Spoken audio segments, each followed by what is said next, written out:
दोस्तों नमस्कार, स्वागत है आप सभी का हाईटेक क्लासेस उदयपुर के इस ऑफिशियल प्लेटफॉर्म पे। और एक नई जानकारी के साथ मैं आपके सामने आया हूं और ये जानकारी है नई वैकेंसी को लेकर के, है ना। तो आज की इस वीडियो में हम लोग बात करेंगे जो रबर बोर्ड है उसमें नई वैकेंसी आई है। तो उस वैकेंसी के बारे में संपूर्ण जानकारी हम लोग पता करेंगे कि आखिर उसके लिए एलिजिबल कौन है, उसका फॉर्म कब से भरा जा रहा है, फॉर्म कौन भर सकता है। इन सभी को हम लोग इन सभी बातों को विस्तार से जानेंगे और ये भी जानेंगे कि फॉर्म भरने की आखिरी तिथि क्या है। ठीक है, तो स्टेप बाय स्टेप चलिए जानते हैं देर किए बिना। तो सबसे पहले दोस्तों बात करेंगे, एक समरी में आपको दिखाना चाहूंगा जो कि आप अभी समरी देख रहे होंगे। यहाँ पे मैंने मोस्टली चीजों को समराइज करने का कोशिश किया है। सबसे पहले ओवरव्यू देखा जाए इसका, तो जैसे यहाँ पे पोस्ट का नेम है, तो रबर बोर्ड में जो वैकेंसीज आई है उसमें कई तरह के पोस्ट आया है, जिसमें साइंटिस्ट का group A, scientist group B, scientist group C और इसके अलावा स्टेटिस्टिकल इंस्पेक्टर और scientific assistant, junior technical officer और electrician, Hindi typist and vigilance officer. इतने सारे पोस्ट क्या है, इतने सारे पोस्ट पे वैकेंसी आई है ना। और एक चीज ध्यान देना कि इन सभी पोस्ट का लगभग एलिजिबिलिटी क्राइटेरिया लगभग सभी का अलग है, जो कि आगे जानेंगे। ठीक है, अब उसके बाद क्या है, ऑर्गेनाइजेशन क्या है। तो ये आपका ऑर्गेनाइजेशन है, ये आपका रबर बोर्ड ये इन वैकेंसी को निकाला है, जो कि किस मिनिस्ट्री के अंतर्गत आता है, तो ये आता है कॉमर्स एंड इंडस्ट्री के अंदर आता है। ठीक है, अब यहाँ पे देखना, यहाँ आपने जो भी सारे पोस्ट का नाम देखा, जिसमें group A, group B, group C के साइंटिस्ट वाले ग्रुप है, इसके अलावा जो भी पोस्ट है उन सभी पोस्ट को मिलाकर के टोटल नंबर ऑफ पोस्ट कितना है, तो 51 है। मतलब टोटल 51 पदों पे वैकेंसी आई है, जिसको भी अलग अलग कैटेगरी में रखा गया है। इसके बाद बात करेंगे नेचर ऑफ पोस्ट कैसा है ये हमारा, तो ये आपका परमानेंट जॉब होने वाला है। ठीक है, ये जॉब कैसा है, परमानेंट, ये कोई संविदा वाला जॉब नहीं है, परमानेंट ये जॉब होने वाला है। यहाँ पे बात करेंगे पे स्केल का, तो क्योंकि आप यहाँ पे देख रहे हैं ना साइंटिस्ट का है और साथ ही साथ टाइपिस्ट, मतलब टाइपिस्ट से लेकर के साइंटिस्ट तक का है, तो सभी का अपना अलग अलग क्या है, पे स्केल होने वाला है। ठीक है, ऐसा कोई निश्चित नहीं है कि हाँ इतना सैलरी मिलेगा तो इतना सबको मिलेगा, ऐसा नहीं है। सभी अलग अलग पोस्ट के लिए अलग अलग आपका पे स्केल होने वाला है, उसके भी बारे में आगे बात करेंगे। ठीक है, पोस्ट वाइज आपका पे स्केल होने वाला है। और जॉब का लोकेशन का बात करेंगे, जो भी अलग अलग हमारी पोस्टें हैं उसका जॉब का लोकेशन आपको इंडिया में ही आपकी पोस्टिंग मिलेगी, और इंडिया में किस स्टेट में मिलेगी ये अभी तय नहीं है, लेकिन हाँ आपको भारत में कहीं भी आपका पोस्टिंग दिया जा सकता है, इतना आपको ध्यान में रखना है। आगे बात करेंगे एप्लीकेशन पीरियड का, तो आप देखेंगे यहाँ पे एक लास्ट डेट दिया गया है ना, कि फॉर्म भरने की आखिरी तिथि क्या है। तो जब आप जिस समय पे मैं इस वीडियो को रिकॉर्ड कर रहा हूं ना, अभी क्या है, इस पे ऑनलाइन एप्लीकेशन करने की प्रक्रिया शुरू हो चुकी है। तो जब ऑनलाइन आवेदन की प्रक्रिया शुरू हो चुकी है, तो ये प्रक्रिया खत्म कब तक होगी, ये दोनों चीज इंपॉर्टेंट होता है। तो ऑनलाइन इसका अब आवेदन करने का तिथि शुरू हो चुका है और ये 1 दिसंबर 2025 तक आप इसमें फॉर्म भर सकते हैं। ठीक है, रात के 12 बजे के पहले तक। ठीक है, ये लास्ट डेट होने वाला है, ये इंपॉर्टेंट है। सैलरी का बात करेंगे तो पोस्ट वाइज है ना, जो कि मैंने भी आपको बताया पे स्केल, तो वही सैलरी की बात पोस्ट वाइज है। और वेबसाइट क्या है, तो इसका वेबसाइट ये रहने वाला है। अब यहाँ पे हम एक एक करके इन सभी पोस्ट के बारे में जान लेते हैं कि किस पोस्ट के लिए क्या हमारा एलिजिबिलिटी क्राइटेरिया रहने वाला है। ठीक है, सबसे पहले यहाँ पे देखेंगे आप, तो यहाँ पे साइंटिस्ट ए, मतलब ए ग्रुप वाले साइंटिस्ट का यहाँ पे पहले दिया गया है। इसमें 5 वैकेंसीज है। इसमें कितनी सीटें हैं, इसमें 5 सीटें हैं, जिसमें से 4 रिजर्व कैटेगरी के लिए है और 1 ओबीसी के लिए है। ठीक है, ग्रुप बी जो है उसमें ये नॉन मिनिस्ट्रियल है, इसमें ये लेवल 7 का पद पोस्ट होने वाला है, मतलब इसका जो आपका पे स्केल होने वाला है लेवल 7 का होने वाला है। ठीक है, अब यहाँ पे सैलरी की बात नहीं करेंगे, आप बस इतना देखना कि जो ग्रुप ए का साइंटिस्ट का जो पोस्ट जो हमारा पद है उसमें 5 वैकेंसीज है, जिसमें ये अपने लिए इंपॉर्टेंट है। ठीक है, जिसमें से 4 अनरिजर्व और 1 ओबीसी के लिए होने वाला है। ठीक है, अब बात करेंगे जो पोस्ट कोड हमारा यहां से शुरू होता है एक एक करके। तो जो साइंटिस्ट ए है, जिसमें पद का नाम क्या है, रिमोट सेंसिंग, ये पद का नाम क्या है, रिमोट सेंसिंग, साइंटिस्ट ए ग्रुप का है रिमोट सेंसिंग में, इसमें 1 वैकेंसी है। और इसके लिए क्वालिफिकेशन क्या है, तो bachelor of engineering, B Tech, master degree in remote sensing and geology, physics, environmental science, ठीक है, जियोग्राफी, डिजास्टर मैनेजमेंट, एग्रीकल्चर। तो यहाँ पे देखेंगे जो भी हमारे स्टूडेंट एग्रीकल्चर वाले हैं वो इसी आस में तो बेचारे वीडियो देखते हैं कि कहीं ना कहीं हमारे लिए भी कुछ मिल जाए। तो हाँ, जो साइंटिस्ट ए वाला जो है, जिसमें रिमोट सेंसिंग का पोस्ट है, इसमें हमारे एग्रीकल्चर वाले स्टूडेंट भी एलिजिबल हैं। फॉरेस्ट्री वाले भी एलिजिबल है और हॉर्टिकल्चर वाले भी एलिजिबल हैं, ठीक है। और बाकी आगे के कई लोग एलिजिबल हैं, लेकिन जिन बच्चों के लिए मैं वीडियो रिकॉर्ड कर रहा हूं उसमें आप देख सकते हैं जो आपका ये पहला पोस्ट है साइंटिस्ट ए का रिमोट सेंसिंग वाला, इसमें आपका एग्रीकल्चर, फॉरेस्ट्री और हॉर्टिकल्चर सीधे लिखा गया है। और नीचे आप देखेंगे ना तो लगभग सभी पोस्ट के नीचे क्या है, डिजायरेबल कुछ डिजायरेबल एलिजिबिलिटी रखा गया है, मतलब ये डिजायरेबल है। ऐसा नहीं कि यहाँ पे जो लिखा गया है ये जरूरी है। अगर आपके पास इसका क्वालिफिकेशन ना हो डिजायरेबल का तो चलेगा, जरूरी एसेंशियल क्वालिफिकेशन तो इसका ये है ना। हाँ, ये हो सकता है कि अगर आपके पास इनमें से डिजायरेबल डॉक्यूमेंट्स में से अगर आपके पास कोई भी डॉक्यूमेंट्स है तो आपको प्रेफरेंस मिलेगा, ठीक है। ये हमने देखा पहला।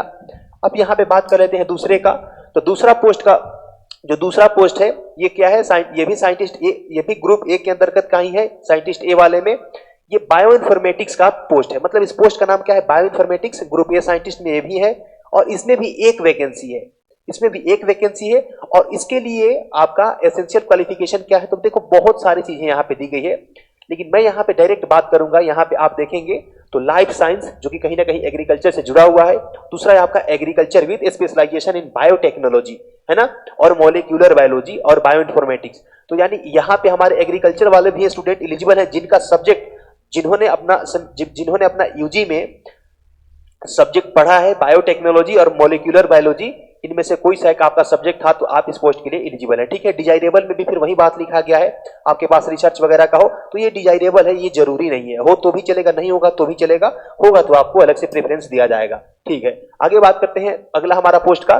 तो अगला पोस्ट है यहाँ पे साइंटिस्ट एक, ये भी ग्रुप ए का साइंटिस्ट का ही पोस्ट है। और ये जो पोस्ट है इसका नाम है एग्रोनॉमी, मतलब ये एग्रोनॉमी डिपार्टमेंट का है। और इसमें टोटल नंबर ऑफ पोस्ट कितनी है, तो 2, मतलब इसमें 2 वैकेंसीज है, ठीक है। इसमें 2 वैकेंसीज है और इसके लिए क्वालिफिकेशन का चाहिए, तो इसके लिए एसेंशियल क्वालिफिकेशन है bachelors and masters degree in agriculture. सीधे सीधे लिखा गया है कि बैचलर एंड मतलब BSc agriculture and MSc agriculture with specialisation in agronomy. तो आपको पता होगा जब भी पीजी करते हैं स्टूडेंट तो उनका स्पेशलाइजेशन तो कोई ना कोई एक फैकल्टी होता है, एक सब्जेक्ट होता है, ठीक है। लेकिन अगर आपका ग्रेजुएशन है बीएससी एग्रीकल्चर है तो उसमें भी आप एग्रोनॉमी पढ़ते हो, यानी आप इस बीएससी एग्रीकल्चर वाले इस पोस्ट के लिए एलिजिबल है। डिजायरेबल को आप ध्यान न देना, ठीक है। हो सकता है कि अगर आपके पास है तब तो ठीक है, नहीं है तो भी कोई दिक्कत नहीं है, ये जरूरी नहीं है, है ना। चलिए आगे बात करते हैं नेक्स्ट पोस्ट का। तो ये भी आपका साइंटिस्ट ग्रुप ए का है और इसमें अगला पोस्ट है कि आपका बोटनी और प्लांट ब्रीडिंग का पोस्ट है, जिसमें भी एक और पोस्ट है, मतलब इसमें भी नंबर ऑफ पोस्ट कितनी है, तो 1 है। और इसके लिए क्वालिफिकेशन क्या है, तो इसके लिए क्वालिफिकेशन है आपका bachelors and master degree in botany agriculture with specialisation in genetics and plant breeding, biotechnology, molecular biology and physiology. अब यहाँ पे देखना बीएससी एग्रीकल्चर में आपने इन सब्जेक्ट्स को पढ़ा होगा, प्लांट ब्रीडिंग, जेनेटिक्स को, बायोटेक्नोलॉजी को पढ़ा होगा, मॉलिक्यूलर बायोलॉजी को पढ़ा होगा, फिजियोलॉजी को पढ़ा होगा, प्लांट फिजियोलॉजी को, तो भी आप एलिजिबल है। या फिर अगर आपने अपना पीजी कर लिया है प्लांट ब्रीडिंग एंड जेनेटिक्स में तो भी आप इस पोस्ट के लिए एलिजिबल है, ठीक है। इस पे ध्यान अपने को नहीं देना है तो अच्छा है, नहीं है तो भी चलेगा। आगे बात करते हैं अगला पोस्ट का नाम है, ये आपका यहां से ग्रुप बी शुरू होता है, ठीक है। अभी हमने क्या देखा, ग्रुप ए देखा और अब क्या देखेंगे, ग्रुप बी देखेंगे। तो जो ग्रुप बी है ना, इसमें टोटल नंबर ऑफ वैकेंसीज कितनी है, 19 है, ठीक है। टोटल नंबर ऑफ वैकेंसीज 19 है, इसमें से 10 आपका जनरल के लिए है, मतलब अनरिजर्व के लिए, और 2 ईडब्ल्यूएस के लिए, ओबीसी के लिए 5, एससी के लिए 1 और एसटी के लिए 1, ठीक है। अब यहाँ पे जो हमारा ये ग्रुप बी शुरू होता है, तो ग्रुप बी जो है हमारा, इसमें कौन कौन से पोस्ट हैं और एलिजिबिलिटी क्राइटेरिया किसमें क्या है, तो यहां से शुरू होता है ये आपका साइंटिस्ट बी। इसमें है सोयल, ये आपका सोयल डिपार्टमेंट का है, मतलब मृदा विज्ञान वाला है, ठीक है। और इसमें 2 वैकेंसी है और इसके लिए कौन कौन एलिजिबल है ग्रुप बी के सोयल वाले में, तो ग्रुप बी का जो सोयल में आया है वैकेंसी, इसमें टोटल नंबर ऑफ पोस्ट 2 है। और इसमें एलिजिबिलिटी क्राइटेरिया का बात किया जाए एसेंशियल क्वालिफिकेशन का, तो bachelors and master degree in agriculture with specialisation in soil science, agricultural chemistry, और उसके बाद क्या है, 3 year research experience in soil science और agricultural chemistry as evidence by published papers in peer reviewed scientific journals. मतलब देखो यहाँ पे, अब देखो डिजायरेबल में तो मैंने बताया ना, जो भी ऊपर वाली वैकेंसीज थी, कि वो ऊपर वाले में कहीं कहीं हमने देखा कि रिसर्च का आपके पास एक्सपीरियंस तो होना चाहिए, लेकिन वो डिजायरेबल में मांगा जा रहा था। लेकिन यहाँ पे अगर आप ग्रुप बी के ये वाले पोस्ट के लिए अप्लाई करते हैं आप, तो इसमें आपको क्या चाहिए, कि एसेंशियल क्वालिफिकेशन में इस चीज को लिखा गया है कि आपके पास 3 सालों का रिसर्च का एक्सपीरियंस होना चाहिए और आपने किस टॉपिक पे रिसर्च किया और किस जर्नल में, एविडेंस होना चाहिए कि आपने अपना जो आपका रिसर्च था वो आपने कहाँ पब्लिश किया था, ये क्वालिफिकेशन आपके पास होना चाहिए। ठीक है, चलिए तभी आप इसके लिए एलिजिबल हो पाएंगे। और आगे बात करते हैं इसी ग्रुप बी का साइंटिस्ट, ग्रुप बी का साइंटिस्ट वाले में, कि अब आता है नंबर एग्रोनॉमी का।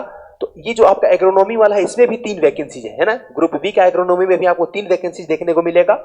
और यहाँ पे एसेंशियल क्वालिफिकेशन का बात किया जाए तो पहला एसेंशियल क्वालिफिकेशन में क्या है, bachelors and master degree in agriculture, मतलब BS agriculture and MS agriculture with specialisation in agronomy. और दूसरा क्या है, या तो दूसरा इसका एसेंशियल क्वालिफिकेशन है 3 year research experience in agronomy as evidence by published papers in peer reviewed scientific journals. मतलब इसमें भी क्या है, आपको या तो बीएससी एग्रीकल्चर या फिर एमएससी एग्रीकल्चर का डिग्री चाहिए, उसके बाद आपके पास 3 साल का रिसर्च का एक्सपीरियंस होना चाहिए, और साथ ही साथ वो एविडेंस होना चाहिए कि आपने जिस टॉपिक पे रिसर्च किया और जो भी आपने रिसर्च का आपका टॉपिक था, पेपर था, वो आपने किस जर्नल में और कहाँ पब्लिश किया है, उसका भी एविडेंस चाहिए। ठीक है, बाकी इधर ध्यान अपने को तो देना ही नहीं है। चलिए आगे बात करते हैं इसका साइंटिफिक, ये साइंटिस्ट बी वाले में ही अगला हमारा पोस्ट का नाम क्या है, अगला हमारा पोस्ट है जो आपका क्रॉप फिजियोलॉजी का पोस्ट है। इसमें आपको 3 वैकेंसी देखने को मिलेगी। इसमें टोटल नंबर ऑफ पोस्ट कितनी है, तो 3 है। और इसके लिए क्वालिफिकेशन क्या रहने वाला है, तो bachelors and masters degree in agriculture, botany, biochemistry with specialisation in plant physiology, plant biochemistry, और 2 साल का एक्सपीरियंस यानी और 3 साल का एक्सपीरियंस यानी 3 year experience in plant physiology as evidence by published papers in peer reviewed scientific journals. मतलब इसमें क्या है, या तो आप बीएस एग्रीकल्चर वाले स्टूडेंट हैं या फिर एमएससी एग्रीकल्चर वाले स्टूडेंट हैं, और उसके बाद आपके पास 2 साल का रिसर्च का एक्सपीरियंस आपसे मांगा जा रहा है इसमें। ठीक है, 2 साल का रिसर्च का एक्सपीरियंस, और वो भी एविडेंस मांगा जा रहा है, जैसे कि पहले मांगा जा रहा था कि आपने अपना रिसर्च किस जर्नल में पब्लिश किया था और आपका टॉपिक क्या था। इन सब चीजों को आपको इन सब चीजों का एविडेंस आपको देना पड़ेगा। ठीक है, आगे बात करेंगे साइंटिस्ट बी ग्रुप का ही अभी चल रहा है, और इसमें फिर अगला पोस्ट है क्रॉप फिजियोलॉजी या फिर लेटेक्स हार्वेस्ट टेक्नोलॉजी। मतलब ये जो अगला पोस्ट है ग्रुप बी में वो आपका है क्रॉप फिजियोलॉजी और लेटेक्स हार्वेस्ट टेक्नोलॉजी वैकेंसी। ठीक है, और इसमें है आपके 1 पोस्ट रहने वाले हैं। ठीक है, इसमें भी आपके नंबर ऑफ पोस्ट कितने हैं, 1 है।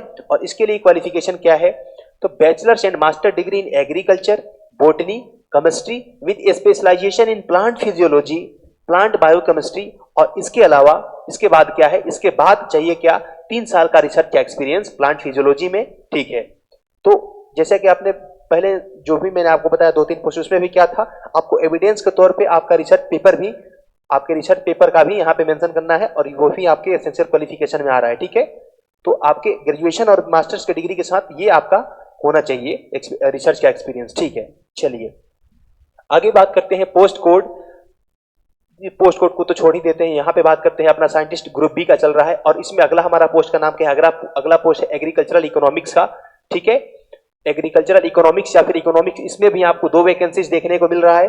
और इसके लिए एसेंशियल क्वालिफिकेशन है आपका bachelor and masters degree in agricultural economics या फिर केवल इकोनॉमिक्स। ठीक है, और 3 साल का इसमें भी आपको रिसर्च का एक्सपीरियंस देना पड़ेगा, आपने किस टॉपिक पे रिसर्च किया और आपका पेपर कहाँ पब्लिश हुआ था रिसर्च वाला। ठीक है, इसका एसेंशियल क्वालिफिकेशन है।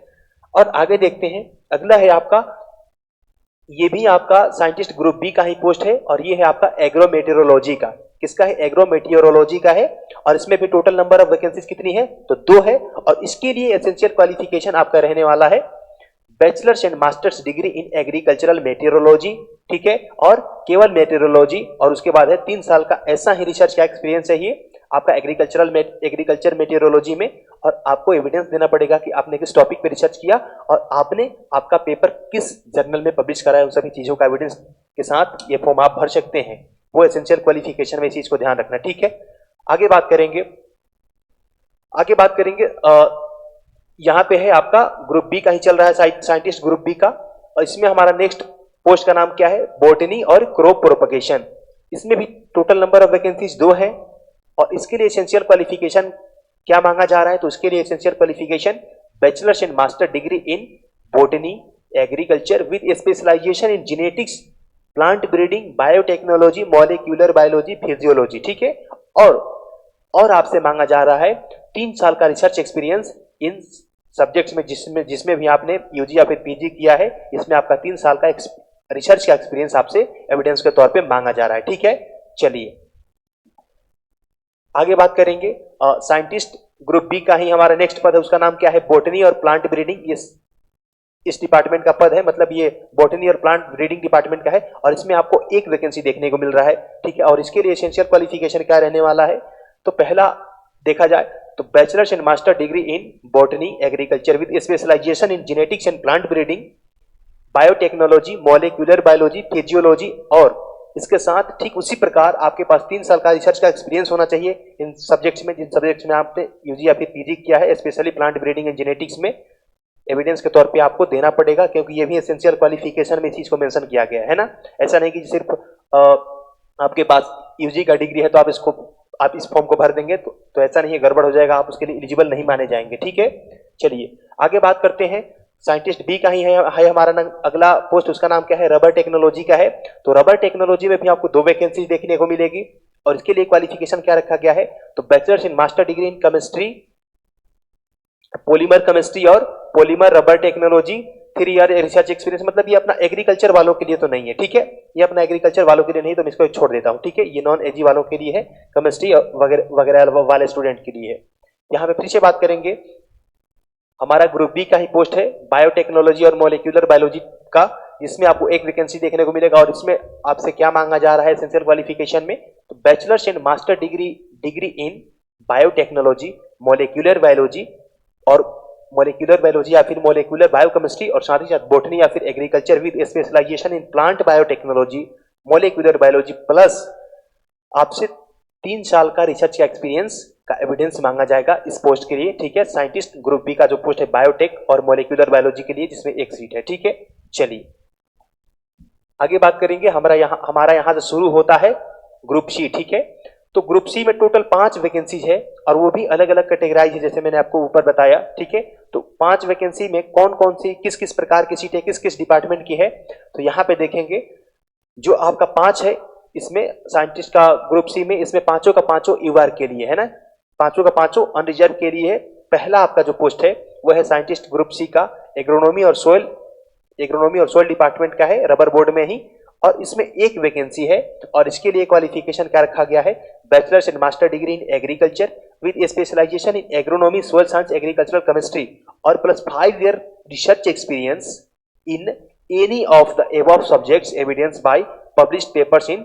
मतलब जैसे अगर आपने ऊपर वाले किसी भी सब्जेक्ट्स में, जैसे आपने एग्रोनॉमी में किया है या फिर सोइल साइंस में किया है, तो आपके पास उस सब्जेक्ट का जिसमें भी आपका डिग्री है, या फिर यूजी का या फिर पीजी का, उस डिग्री के हिसाब से आपके पास उससे संबंधित 5 साल का रिसर्च का एक्सपीरियंस आपके पास होना चाहिए एविडेंस के तौर पे। ठीक है, चलिए तब आप इस पोस्ट के लिए एलिजिबल हो पाएंगे। नेक्स्ट बात करेंगे, हमारा साइंटिस्ट ग्रुप सी में क्रॉप मैनेजमेंट का है, इसमें एक वैकेंसी देखने को मिल रही है, जिसका एसेंशियल क्वालिफिकेशन रखा गया है bachelors and master degree in agriculture with specialisation in agronomy, soil science, agricultural chemistry, और प्लस यहाँ पे 10 year research experience in any field related any of the above subjects. मतलब ऊपर जो भी आपका ऊपर का सब्जेक्ट दिया है, मतलब सोइल साइंस हो गया, एग्रोनॉमी हो गया, फिर एग्रीकल्चरल केमिस्ट्री हो गया, इनमें किसी भी सब्जेक्ट्स में आपके पास 10 साल का रिसर्च का एक्सपीरियंस होना चाहिए एविडेंस के तौर पे। ठीक है, चलिए आगे बात करेंगे, क्योंकि देखिए डिजायरेबल तो सभी में दिया गया है, डिजायरेबल तो आपके लिए प्लस का पॉइंट है, लेकिन ये जरूरी नहीं है।